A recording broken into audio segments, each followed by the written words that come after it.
What we're trying to produce in these concepts of storytelling about parenting is how to teach a child to work successfully in the world, if you haven't figured this out. Teaching a child to listen is essential because when they're on the job, they should have a pen and a small notepad in their back pocket, or the actual note program that's on a cell phone was also okay, but sometimes that pisses supervisors off these days because when you're on the job, you're not supposed to be on your phone.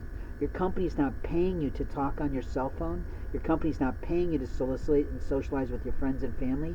Your company's not paying you to play on the internet in your downtime. Your downtime is supposed to be used for stocking shelves, cleaning up the areas, sweeping the floor, and doing other things. Evermore. So what we're teaching our children is to have a small notepad that you can buy at the dollar store with a pen in which they can write down notes.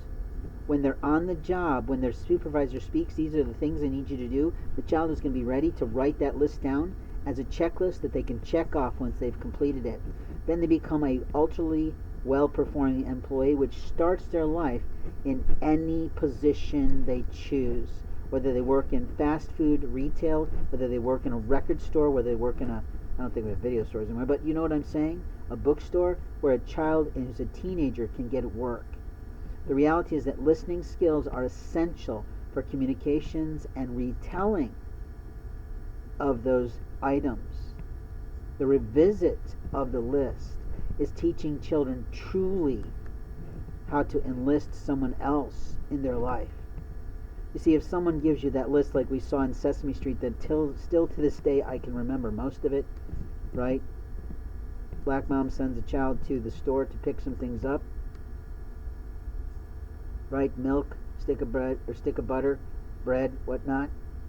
And I'm probably not doing it in the right order anymore because I don't have to. You know that particular video. You know that cartoon. But the reality is we're teaching children to prepare for college. We're teaching our children to prepare for a sales job when they have to sell to a client and write the notes down. We're teaching a child to prepare for a business meeting with their boss where they need to take notes and not rely fully on their memory, where they'll have it askew based on how they're feeling and how they're emoting. And you're putting them in emotional controls and checks. Because if the child is busy writing shit down, they're not busy emoting about what they're being told.